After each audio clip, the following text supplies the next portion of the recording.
कभी सोचा है अगर आपकी गाड़ी के सामने अचानक से एक टाइगर आ जाए तो आप क्या करोगे? और वो आपको देख रहा हो बिना हिले बिना डरे, बस घूरता हुआ। Hi, I am your host and दोस्त दक्ष दीक्षित फ्रॉम हैदराबाद। आज मैं उसी रास्ते पे हूँ जहाँ ये सब कुछ मुमकिन है। रात के 9 बज रहे और मैं जा रहा हूँ मोहान की तरफ, जिम कॉर्बेट के बफर जोन में। सुना है इन दिनों यहाँ पर टाइगर साइटिंग काफ़ी बढ़ गई है। कभी कभी तो आपकी कार के ठीक सामने टाइगर आ भी जाता है बिना किसी चेतावनी के। मानसून के आसपास के जितने भी जंगल हैं वहाँ से सारे हाथी माइग्रेट करके इस टिकाला जोन में आ जाते, और उनकी बड़ी संख्या की वजह से टाइगर कोर जोन से निकलकर बफर जोन की तरफ आ जाता है। इस मौसम में उसे शिकार करने के लिए ज़्यादा मेहनत भी नहीं करनी पड़ती, क्योंकि रास्ते में उसी के साथ बहुत सारे शिकारी जंगल से बाहर आ जाते हैं। जंगल की हवा में एक अजीब सी खामोशी तो है, जैसे कुछ कहने वाला हो। गाड़ी की हेडलाइट जहाँ तक जाती है वही मेरी दुनिया है, और बाकी सब कुछ एक अनजान साया। मैंने सुना है ये जंगल सिर्फ देखने नहीं, महसूस करने के लिए है, और आज मैं इसी जंगल को महसूस करने आया हूँ, पूरी तरह अकेले।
अभी मैं डिकोली पॉइंट को पार कर रहा हूँ।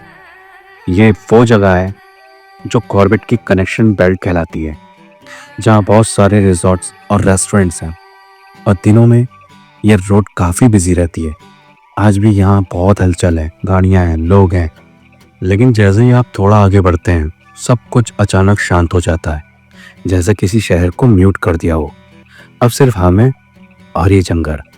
कभी लगता है हम जंगल के अंदर नहीं जा रहे, बस जंगल हमारे अंदर आ रहा है। हर आवाज़ यहाँ अलग लगती है, पत्तों की सरसराहट भी एक संकेत देती है। यहाँ पर हर पेड़, हर छाया कुछ कहती है, बस सुनना आना चाहिए। परसों ही मैंने युवराज भाई का एक वीडियो देखा, जो अपनी थार में कुछ दोस्तों के साथ इसी बफर जोन में निकले थे। शायद आप लोगों ने भी देखा हो। करीब 8 मिनट तक तो सब कुछ ठीक चल रहा था। वो एक ऐसे पॉइंट को ढूंढ रहे थे जो उनके लिए सेफ हो और वो मैगी बना के कैंपिंग कर सकें। लेकिन उन्हें बहुत देर तक तो ऐसी कोई जगह मिली ही नहीं। लेकिन बाद में जब वो रिटर्न हुए तो उन्होंने एक पॉइंट को देखा और सोचा कि यार यहीं पर मैगी बना के कैंपिंग करके अपने ब्लॉग को एंड करते हैं। और जैसे ही उन्होंने अपनी गाड़ी को साइड लगाया तभी उन्होंने देखा एक बहुत विशाल टाइगर उनकी गाड़ी के सामने एक पहाड़ी पे खड़ा था। बिना डरे, बिना किसी नोटिफिकेशन के वो टाइगर ऐसे खड़ा था जैसे कह रहा हो, भाई मैं भी यहाँ पर हूँ। उस ब्लॉग में आप देखना वो टाइगर इतना निडर था कि उसको डर ही नहीं लग रहा था कि उसके आसपास लोग भटक रहे हैं। वो आप उस लोगों को चेतावनी देना चाहता था कि यहाँ से चले जाओ, नहीं तो वो करेगा सिर्फ आप देखते रह जाओगे। भाई उस टाइगर को देख के मुझे नहीं लग रहा था कि वो एक नॉर्मल टाइगर था, लेकिन नॉर्मल टाइगर जैसे टाइगर होते हैं जंगल में, वो मुझे मैन ईटर टाइगर लग रहा था। जिस तरह से वो घूर रहा था ना, उसका साइज इतना बड़ा था कि वो किसी जानवर को खा के इतना निडर तो हो नहीं सकता। वो बस घात लगा रहा था कि कैसे ना कैसे कोई इंसान उस गाड़ी में से उतर जाए, और वो खाली हाथ आया जरूर था लेकिन खाली हाथ जाना उसे मंजूर नहीं था। लेकिन बहुत देर बाद फिर उसने ही डिसाइड किया कि उसे ही वापस और पीछे लौट जाना चाहिए, और वो पीछे लौट गया, जिससे वहाँ पे बहुत ज़्यादा चहल पहल हो गई थी। फिर वो बाद में दिखा ही नहीं। ऐसे में मुझे एक किस्सा याद आता है। साल 2023 का ये किस्सा है। मोहान के आसपास एक बहुत बड़ा हादसा हुआ था जिनमें सबको हिला कर रख दिया था। एक किसान रोज की तरह खेत गया था लेकिन वापस नहीं आया। सुबह उसकी लाश मिली और सिर के ऊपर बहुत गहरे पंजों के निशान। उसका चेहरा पहचान में बिल्कुल भी नहीं था क्योंकि आधा खाया हुआ था। फॉरेस्ट डिपार्टमेंट ने डिक्लेयर कर दिया था कि ये काम मैन ईटर टाइगर का ही है। काफ़ी समय तक गांव के लोग सनसेट के बाद खेती की तरफ नहीं जाते थे। टाइगर का दिमाग एक आम जानवरों से कई कई गुना तेज होता है, और जब वो इंसान को एक बार शिकार बना ले तो उसकी सोच बदल जाती है। ऐसे में मुझे एक मैगी वाले का किस्सा और याद आता है। जब मैं पहली बार यहाँ पर आया था तब मैं ब्लॉगिंग नहीं करता था, और मैगी वाला मेरे को बहुत सारी कहानियाँ बताता था। आपने देखा होगा कि एक ब्रिज है यहाँ पर जो जिम कॉर्बेट से पीछे है। मोस्टली वहाँ पे बहुत सारे लोग आते हैं और बहुत सारी एक्टिविटीज़ होती है। तो वहाँ पर एक मैगी वाला खड़ा हुआ करता था जिसका नाम भोला था, दुबला पतला सा। मैं अक्सर उसके पास मैगी खाने इसलिए जाता था क्योंकि वो मेरे को टाइगर की कहानियाँ बताता था आसपास के गाँव की। तो मैं उससे पूछा करता था, भाई आज क्या हुआ, आज क्या हुआ। तो मुझे बहुत सारे किस्से बताता था, लेकिन कुछ कहानियाँ उसकी सच्ची लगती भी थी और कुछ कहानियाँ मुझे उसकी ऐसे ही लगती थी। लेकिन कहते हैं ना, जब जंगल आ रहे हो और टाइगर की बात ना हो तो फिर जंगल अधूरा है।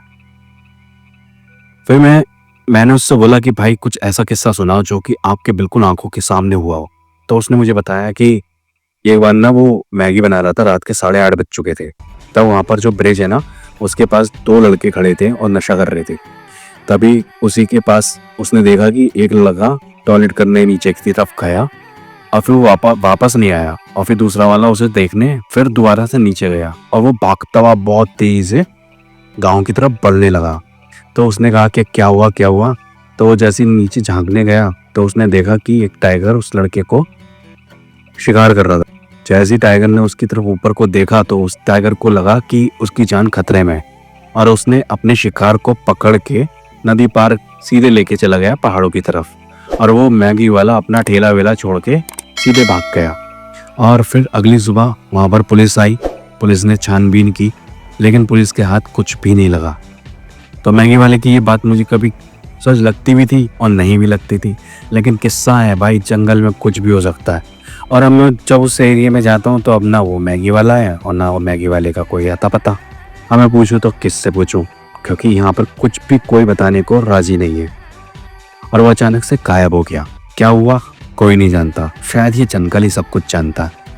अब मैं धनगढ़ी गेट के पास हूँ। यहाँ बहुत चांसेस हैं कि आपको सड़क किनारे बहुत सारे जानवर देखने को मिल सकते हैं। मोस्टली हिरन्स, सांवर डियर और छोटे मोटे फॉक्स वगैरह।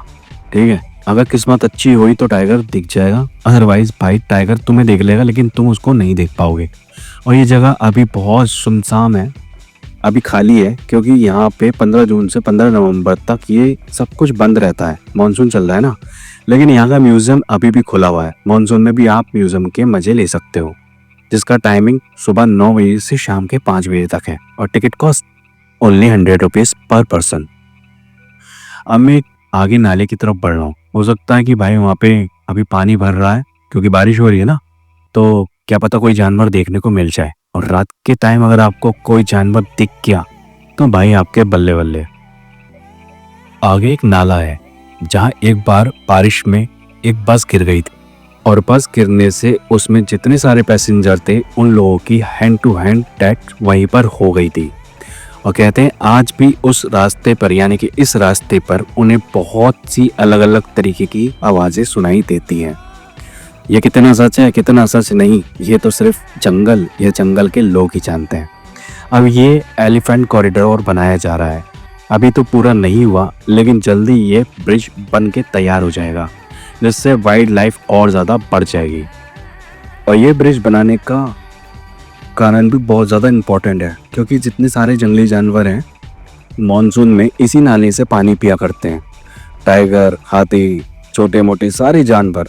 और यहाँ पे ट्रैफिक भी लगातार चलता रहता है, और हर रात जानवर इस ट्रैफिक की चपेट में आकर अपनी जान गंवा देते हैं।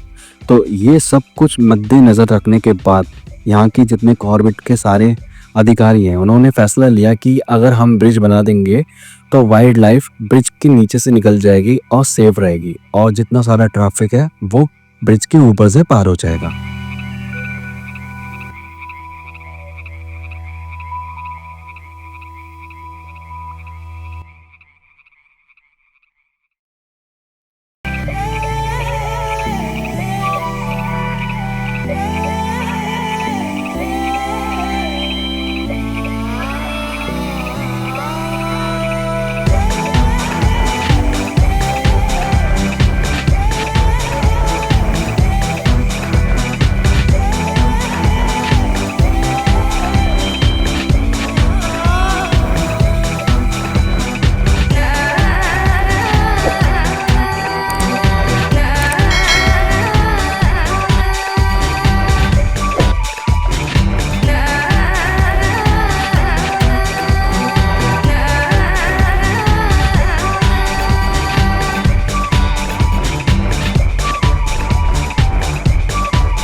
अब यहाँ की हवा मुझे बहुत थोड़ी अजीब सी लग रही है।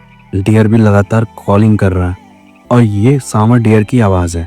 और सब सावर डियर कॉलिंग करता है तो बिल्कुल बिल्कुल 100% श्योर होता है, क्योंकि वो 15 से 20-25 मीटर की दूरी पे टाइगर देख लेता है, और जब तक वो टाइगर को ना देख ले तब तक वो कॉलिंग नहीं करता। और डियर की कॉल लगातार सुनाई दे रही है, और मौसम का मिजाज भी बदल रहा है। कुछ तो है यहाँ जो नज़र नहीं आ रहा, लेकिन मौजूद ज़रूर है।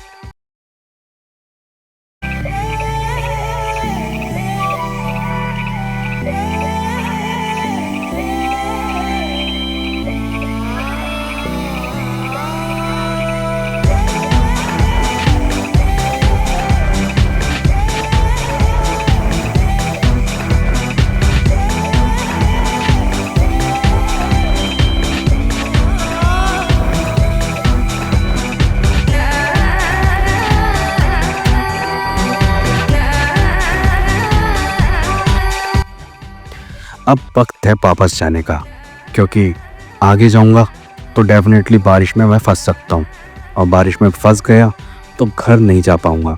रात के 10:30 बज रहे हैं, और मौसम भी और जंगल भी मुझसे यही बोल रहा है कि बस अब थम जा और वापस घर चला जा।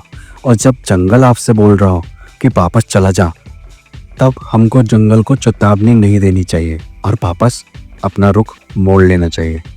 तो अब मैं वापस जा रहा हूँ। लगातार कॉलिंग भी हो रही है, टाइगर नहीं मिला, लेकिन जो मिला वो इससे भी गहरा था। एक एहसास कि इस दुनिया में हम कुछ भी नहीं है। जंगल बोलता नहीं, लेकिन महसूस कराता ज़रूर है कि आप यहाँ सिर्फ मेहमान हैं। हर आवाज़ एक चेतावनी है, और हर परछाई एक नई कहानी। और ये जंगल सिर्फ जानवरों का नहीं, शायद कुछ अधूरी आत्माओं का भी घर है, जो मैंने अभी तक महसूस नहीं की और आगे भी नहीं करना चाहता। लेकिन कई लोग यहाँ अजीब चीज़ें महसूस कर चुके हैं। लोग बताते हैं यहाँ एनिमल का डर तो है ही है, लेकिन उसके साथ कुछ भटकती आत्माओं का भी है, जिन्हें कई लोकल्स और टूरिस्ट ने महसूस किया है। जंगल है भाई, कुछ भी हो सकता है, यहाँ सब कुछ मुमकिन है। फिलहाल तो मैं सेफ हूँ, और मैं आशा करता हूँ कि भाई आगे भी मैं सेफ रहूँ।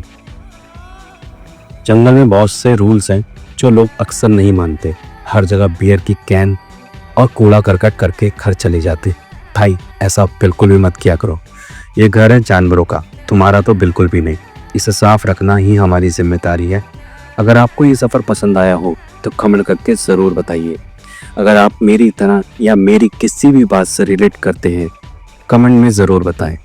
और अपनी किसी एक ऐसी नाइट ट्रैप का एक्सपीरियंस भी शेयर कीजिए जो पढ़ के मुझे अच्छा लगे और मैं उसे पिन कर दूं।